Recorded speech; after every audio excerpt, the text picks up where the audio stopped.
Were United to be in the black and highly lucrative and highly profitable, the people that bailed them out don't get a share in the profits, but they certainly get a share in the debt. The topic of financial mismanagement is once again the focal point at Old Trafford as further reports regarding the continuous neglect of Manchester United by idle owners have surfaced. We're unravelling all while looking at Ruben Amorim, his squad and expectations ahead of a trip to London. That and more on your Theatre of Red.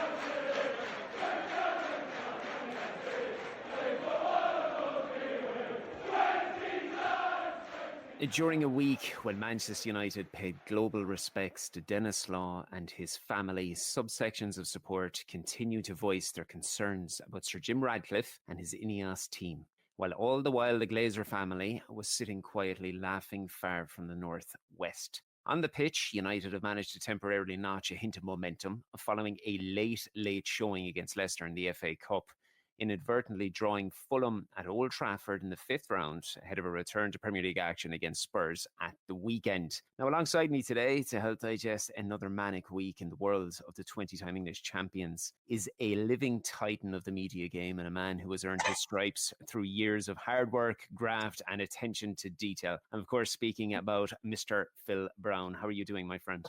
Is there someone that shares my name that I don't recognise? Thank you. Swear to God, man, no one said anything nice about me. Thank you very much, Shaun. Much appreciated. Always a pleasure. Absolutely. Now, we've much to natter about today, sir, but yes. I would like to start with a few words about the original king of the Stretford End. For those listening who have not visited Old Trafford, there are 4 statues around the ground, and Denis Law features in 2 of them. On the concourse of the upper tier of the Stretford End and at the front of the East Stand alongside Sir Bobby Charlton and the man whose song plays out at the end of every weekly Theatre of Red episode, Mr. George Best. Their Holy Trinity statue is immortalised with one of Sir Matt Busby watching from across the forecourt. As Law's daughter Diana said at the funeral, are probably playing with Sir Matt at the helm while their mother makes them all a cup of tea. Many of the next generation of supporters know about the Lawman, Phil, but they aren't truly aware of his greatness. As a man with a few extra years on me, what does Denis Law mean to you? You know, the present moment always defines the past.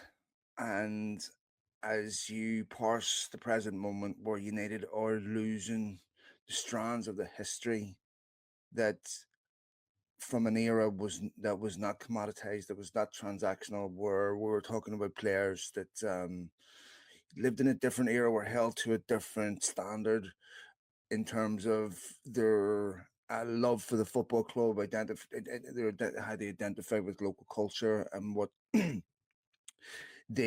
how they transcended the football club and what they meant as an icon. And back then, of course, at the time, it was quite common for players who played for City and who played for United to be respected throughout the city. In fact, they were all very close. Denis Law, of course, went from Huddersfield Town to Manchester City, 21 goals in 44 games. Ironically, then off to Torino and back to United, then back to City. And you look at that career trajectory, and it's very difficult to think of many others that shared it. We often hear today, John, we need people that get the club. Sir Matt Busby played for Liverpool and City and became a United icon. And it would be hard to imagine that you could do that today. I don't know if we need to get people that get the club. We just need people that get life. They get the important things in life. Denis Law, of course, won the modern Ballon d'Or in 1964. Absolute icon, United's third highest goal scorer, and someone that really lifted the gloom after Munich. You've summed it up perfectly. He's an icon. He defines so many of the characteristics of what this football club is. For so many of the modern generation, I always reference my son in this. I have a son who's at the latter part of his teens, and he's looking at 20. He's going to be 19 actually in a couple of weeks. And he has known nothing but what the Glazers have brought to this football club, Yeah. and how so much of the soul has been taken away. And this is why I reference at the beginning for individuals who haven't actually gone to Old Trafford, because there's so many hundreds and thousands of supporters. They support from afar because of obviously geographical location, financial issues in terms of getting there. That doesn't make them any less of a supporter. And having endured close to 2 decades of the soul of this football club being destroyed by absent owners, I know supporters were less than pleased that neither the Glazers nor Sir Jim Ratcliffe was present at the funeral. And this follows on from Monday's news that New Zealand Rugby is now attempting to sue Ineos over alleged breach of sponsorship agreement regarding accusations of a failure to pay an instalment on a 6-year deal. Now, I know Ineos are rebuffing that and saying that there has been plenty of alternatives offered. I was looking back at when we last spoke, and it was July on this show of last year. And at that time, we spoke in detail about the arrival of Dan Ashworth and the forthcoming Ineos revolution at Old Trafford. Fast forward 7 months, numerous cost-cutting measures have been met with widespread discontent, really, while a general lack of public knowledge regarding profit and sustainability has added to the dismay of what many perceive to be an underwhelming January window. Furthermore, we're now aware of Sir Jim's intentions to make an additional anywhere from 100 to 200 staff redundant to free up funds for the first team spending. And that follows last year's highly publicised redundancies as part of advanced cost-cutting measures. Additionally, following reports from Jamie Jackson in The Guardian earlier today, they confirmed that Sir Jim believes his decision to cut these positions is necessary to help the club avoid going bust. Now, everything considered, Phil, what is your opinion on Sir Jim, Ineos and his best-in-class team today? Well, let's just say this. Let's just say Ineos didn't buy the football club and the Glazers were trying to implement a football department. To me, this is what it would look like if it was being done by the Glazers. This is exactly what I would expect, this level of incompetence, this level of chaos, this lack of direction, this listlessness, the fact that the club is so porous, it has no spine. It allows things to be said about its staff, about its players that, quite frankly, have no journalistic integrity, no journalistic merit, that no longer has any identifying characteristics. It's run off a really basic premise that is, if it makes dollars and cents, it makes sense. No guiding principles, no values, and the only utility the United's history has to the football club, it's something that can be commoditized and sold in the form of DVDs and stuff like that. They've now, of course, completely saturated that and have no more juice to squeeze. So they have now got a problem because they're confronted with the fact that they can no longer monetize a damaged brand.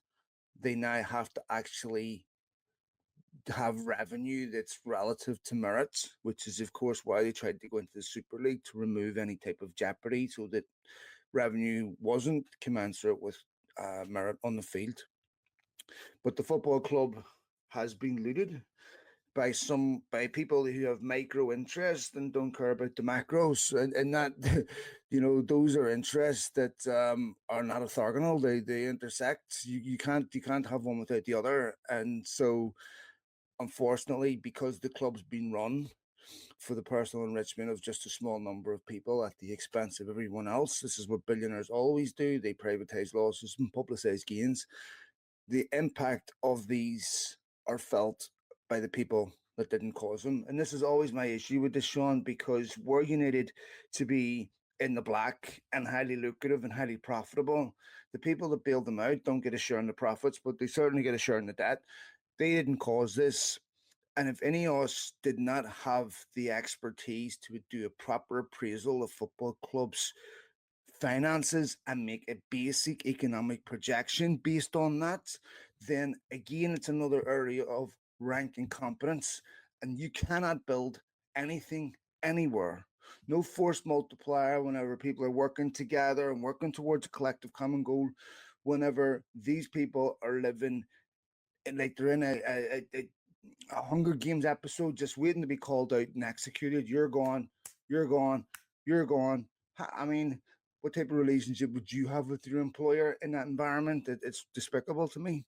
And it's worth noting that United had 1,112 staff up to when Radcliffe took a stake in the club last year. And that is obviously the largest in the Premier League by some way. It was somewhat greater than even every other club in that would-be Big Six. For example, the others across the city, they were employing 520 staff. United had 1,112 staff. It's almost a personification of that song, Ordinary Man. Mm. I'm an ordinary man. You know the song I'm talking about. Nothing special, Yeah. nothing grand. I had to work for everything I owned. And if you listen to that, of course, that was I don't mean to get political, but an anti-Thatcher, song about private industry. Of course, always benefiting the people at the top, and the workers are left, who the people that are the heartbeat of the business. All wealth is a derivative of labor. Okay, then investment. Of course, labor is never respected. I mean, not to delve too much into a political standpoint on this, but I would be a socialist at heart. So I very much value the working class individual. Of course. And it's incredibly important to me in every single aspect of my life, not just football. But when you consider football is the definition of a working class game. This was founded by working class individuals that looked for some sort of ideal outside of backbreaking labour that was being completed with ridiculous daily shifts that they were barely getting enough money together to be able to put bread. But we spoke about Denis Law at the very start of the podcast, Phil. This is a guy that literally grew up in poverty, that was very, very lucky to have bread on the table. And it's such a contradiction when yesterday you're saying goodbye to one of the greatest legends who's ever played for the football club, who literally embodied and embraced a working class ethos within this football club that is just being disregarded by idle owners. And we often speak about the shrewdness that they had with the business ideals of being able to come into this football club, purchase it with debt, and just take dividends on an annual basis. And then they've come off and they've pulled another masterstroke by allowing Ineos to come in and essentially going off what Jamie Jackson has stated in The Guardian to save the football club. They were literally running the club into the ground until there wouldn't be a penny left. And it's Ineos that are taking it in the neck from every single angle at this moment in time. I'm not saying that Radcliffe is perfect. He has made mistakes, but he has literally been lamented as the poster boy who has destroyed this football club and continues to do so. And it's yet another masterstroke from the Glazers because they're sitting back, they're watching it all happen, and they're just rubbing their hands together and laughing, Phil. I could not disagree with a single word of that. And once again, it leaves me questioning the foresight of Sir Jim Ratcliffe and his team to not see this. Billionaires have egos, Shaun. So I have no doubt that Ratcliffe and the sporting team looked at that and said, we'll come in and fix this, and everything's going to start moving in the right direction, and everything's going to be great. And it is just, to me, a massive underestimation of the problem and how deep the problem is and how cultural the problem is and how environmental it is and how difficult it is to change that. One of the things that the business community have tried really, really, really hard to do, and I don't know why fans don't put up a greater fight and resist this, because once it's gone, it's gone. And that is the repeated statement that football is a business. Football is not a business. Football is a sport that happened to develop a commercial element. If you want football to be a business, you turn it into a competition between banks. Football is an art. When you walk through the Louvre and you look at a picture, not theoretical, it has a relationship with you that makes you feel a certain way that we can't even objectively describe, but for some reason it moves you in a way that the number on your paycheck at the end of the week doesn't. The way two numbers on a page doesn't. There's something about that connects with you in a certain way that makes you feel a certain way. If United scored a goal in the last minute against Bayern Munich to win the European Cup, for just 5 or 10 seconds, you reside in a place where the gods. There's only a few things in life that can do that. As we get older, we narrow our life to be transactional, that we only do something for a payoff. But we change our journey from the pursuit of happiness instead of the happiness of pursuit. Everything is about a destination payoff, but the process is horrendous. That's what happens in business. And that is exactly what we see at United. Even the wins on the pitch are transactional. There's no art. It looks like a paint by numbers. No creativity. It looks like a computational process rather than something that should not be, that should be something that is far more creative, and it just has become so attritional and so boring. And it's, to me, it's, I'm not even enjoying the wins anymore. I hope you need to get back to that.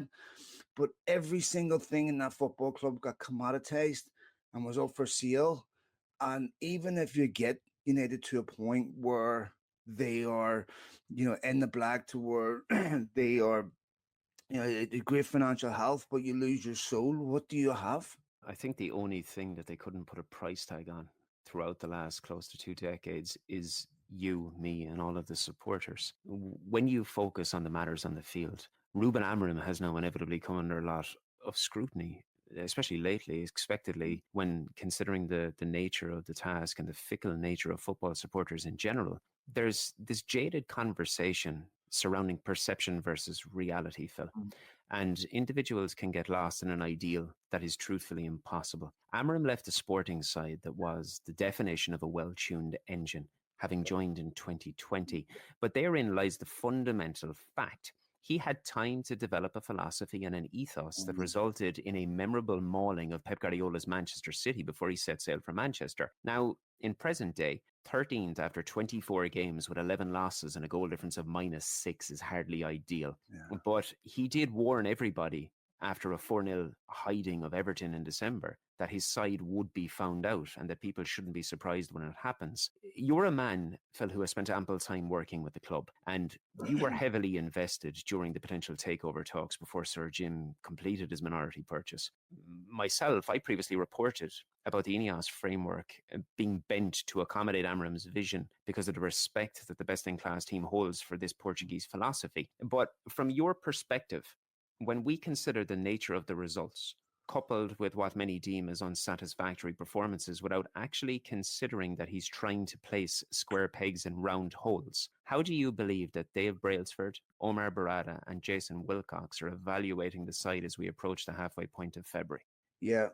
So this is really interesting because there's a number of different points here. One, all the people you've just mentioned have never once found themselves in a position that they found themselves in right now. Owen Brada's never dealt with this. Ruben Amorim's never dealt with this. Dave Brailsford's never dealt with this. Jim Ratcliffe, Jason Wilcox, none of these people have ever dealt with anything like this. And here's part of the problem, Shaun. The solution is not an exact science, but the problem exists because the problem is a derivative of the priorities of the majority owners of this football club. If you went to the Glazers and said to them, give me a definition of success, it would not be a football answer.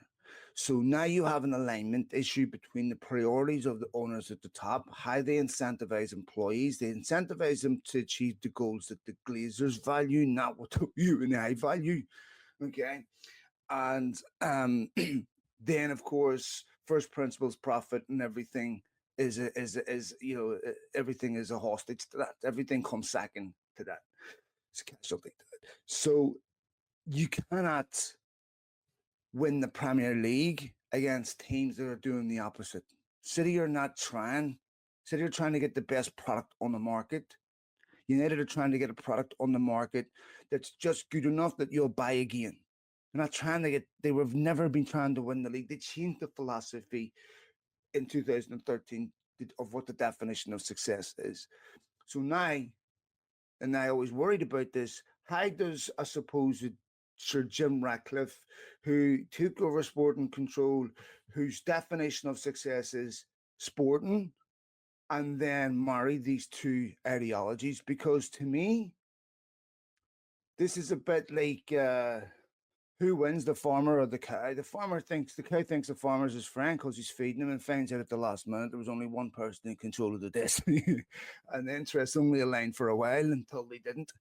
And this is where, to me, everything is still subservient to Glazer priorities. And I don't know how you can make this work. If there's an agreement to buy the club out in 2 years, which of course they can't put in writing, otherwise you'll have to delist the football club, then fine. But what if Jim Ratcliffe turns around a year from now, because United are close to relegation, going, I don't want it. And so the future of United is not certain. And to me, Ineos, did not expect to be where they are right now. Ruben Amorim has a massive challenge. I don't care if you remember. So I'll finish this point. Sorry, when Ronaldo said at the end of the year, you can have an aquarium and you put fish into sick water, take them out, put them back in, they're gonna get sick again. An organism cannot separate itself from its environment.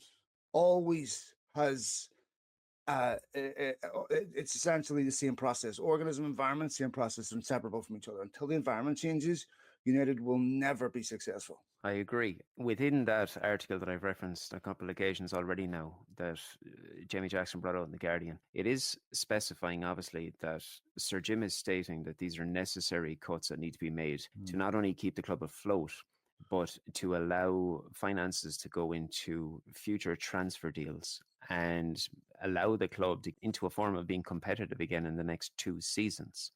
Within the squad, we saw the January arrival of Aidan Heaven and Patrick Dorgu. Yeah. Now, I recently sat and I spoke with several members of the Sporting Ultras. They were all in agreement that Dorgu is the exact type of player that they would have expected Amorim to sign while he was in Portugal. I'm also aware, having spent time with colleagues in the media in Portugal, that Giovanni Quenda is deemed mandatory for Amorim and his backroom team come the summer, with several individuals declaring that a deal is completed in principle and that he will be a Manchester United player come June or July. You can desire as many footballers as you wish, and you can set targets that are realistic or as far-fetched as you want, but without having the funds to be able to back it all up, it's irrelevant. Now, I know that we can look at things and we can speak about amortization, that Chelsea have really, really brought to a whole new level. And as a result of such, not only financial fair play, but the profit and sustainability rules have targeted in on this with regards to contracts that you're allowed to give. From your side, I suppose a two-part question. Is it feasible that there can be reasonable activity done in the summer? And what are the names on your wish list, and what is fundamental when addressing the issues in this squad to enhance both Amorim's vision and Radcliffe's vision over this 2-year period? Yeah. So here's the thing to me, Shaun. In some sense, Jim Ratcliffe's making the same mistake that Ed Woodward's making and previous United regimes made. When you're praising a problem inside a business, you always need to appraise it from the outside, because inevitably, through bias, people are not going to include themselves as part of the problem. You cannot bring players into that football club. You cannot fix a football team until you fix a club. You cannot fix a football team until you fix a football club. They're both completely related.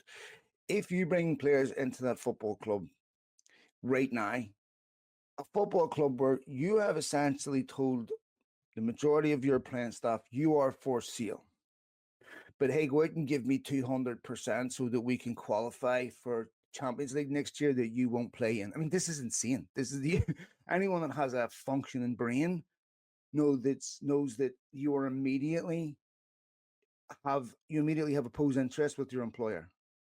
Right? So you can't ask for both. You have to make a decision. Are you committed to your staff? Are you committed to them long term? Do they feel valued? Do they feel like they want to win for you? If the answer to those questions is no, you have a problem. Because these players can go elsewhere. So first of all, to me, the players that they're buying, young players, they're buying them at points where the most difficult part of their development takes place. And like we were saying earlier, development's not an exact science. Football's not theoretical. Football's a heuristic. How players develop is really nebulous. We don't know because we don't really understand the human brain. And I mean, if I come to you and say, how many keep-ups do I need to do before I can do 10 without fail? There's no answer. Right? We don't know how the human brain develops, all the variables, their genetics, their priors, their upbringing, their social conditioning, did they grow up in poverty? All these environmental factors that are going to determine whether that next stage in their development happens. But it has a better probability of being successful if it's in an environment where if they make a mistake, they're not going to get booed by United fans after 3 months. If they make a mistake, it's not because United lost 3-0 at home to Bournemouth. It's in a 4-1 win against someone where it's not being constantly, dissected on the media, and these young players are destroyed, and Garnacho once, is getting destroyed, and Rashford's getting destroyed, and Maguire's getting. This is impossible for any human being to develop, and this is why players can develop easier at Brighton. They make mistakes, no one pays attention. You make a mistake at United, you get destroyed. Where's the leadership in that team to protect you? Why would you have leaders whenever you don't have any, you're not going in any direction? I mean, these, you will never get any of these things that young players need to develop. That's you. Fine if you want to develop young players, but you better provide an environment that young players can develop in. And any also nowhere, United in general, are nowhere near doing that.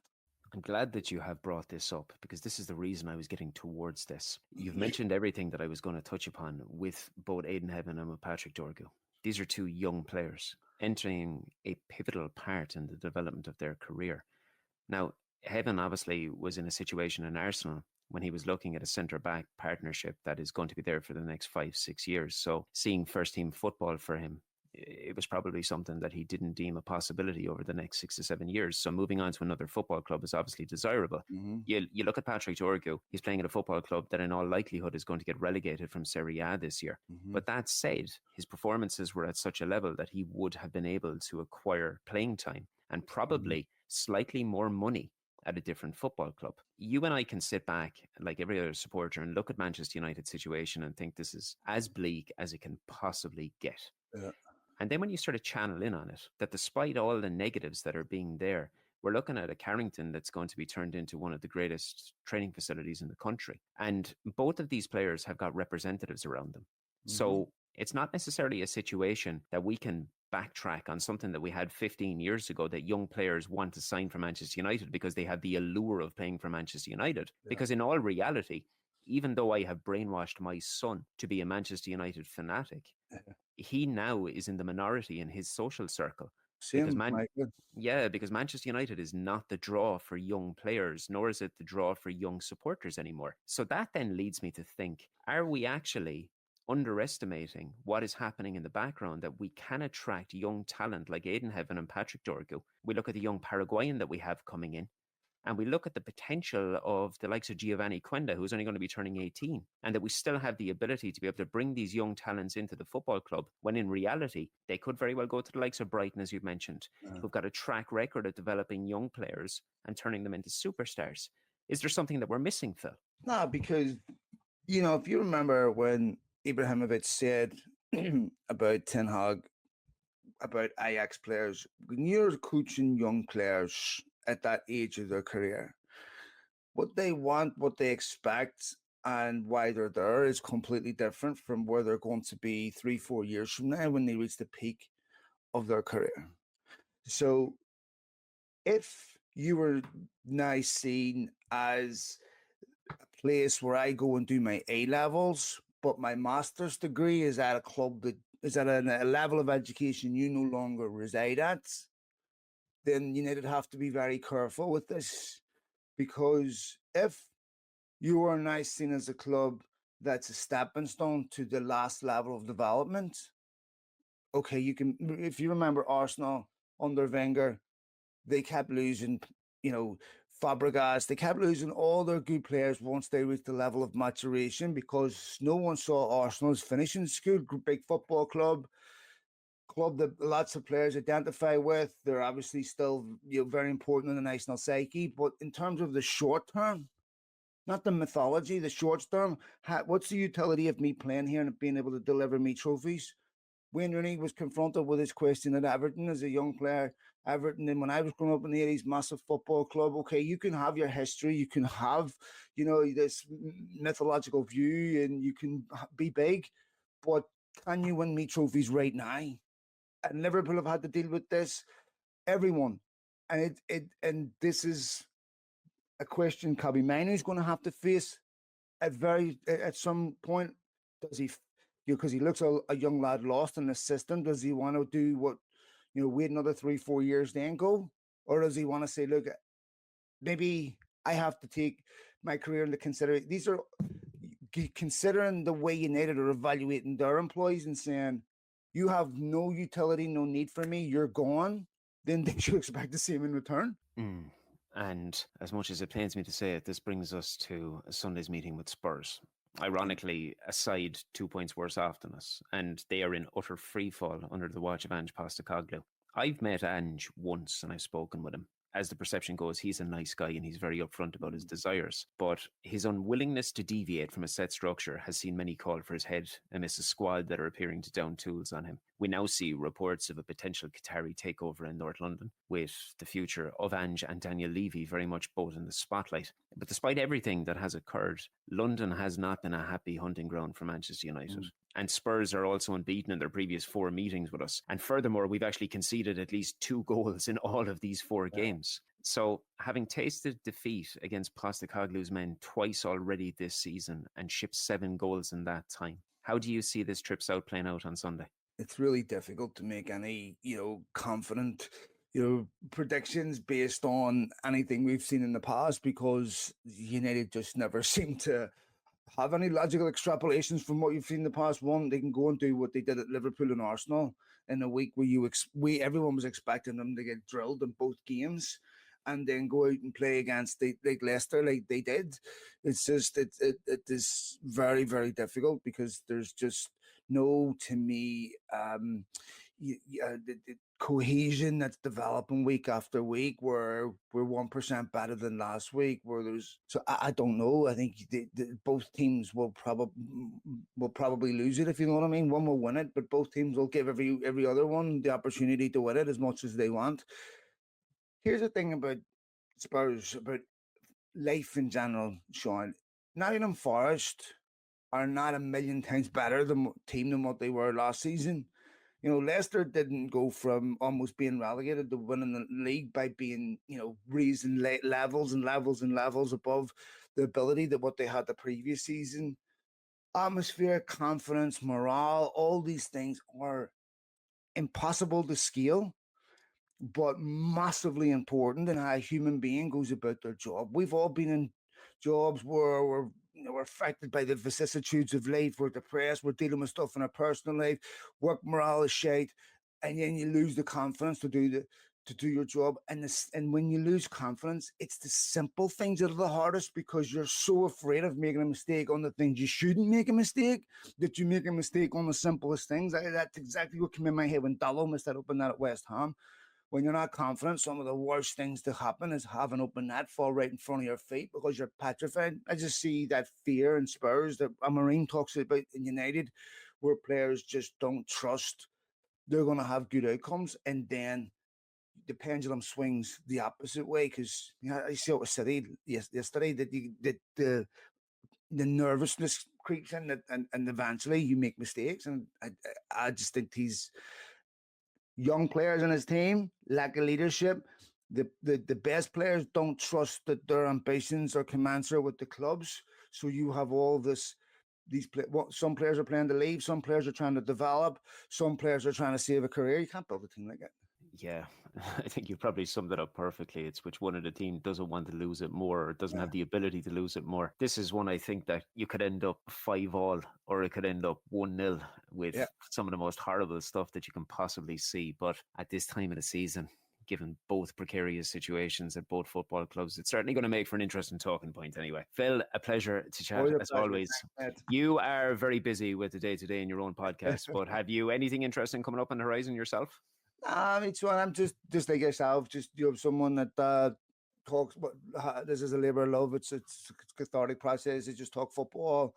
Up until I started to get away from mostly doing the interviews, because this is something that people are better at doing than me, and my commitment to this is not the same as what it once was. So I still love doing it. I love seeing media, podcast, United outlets like yourself propping up, because I think it's really, really important. I was talking about this in my podcast yesterday, that young people get an example of how to build a responsible platform, and don't build it on cottage industries around abusing players and getting bot farms to artificially infuse, to inflate their numbers, and to deliberately go after players especially when you were yourself are consciously aware of the the cash value of that abuse on a human being, and how devastating that is to me. I think it's really important that young people coming up see there's another way. You can do this responsibly, editorial integrity. You can do this the right way, and I personally, I think United should be encouraging that model and discouraging the other and rewarding people like yourselves. So it's great to see that you're doing this right.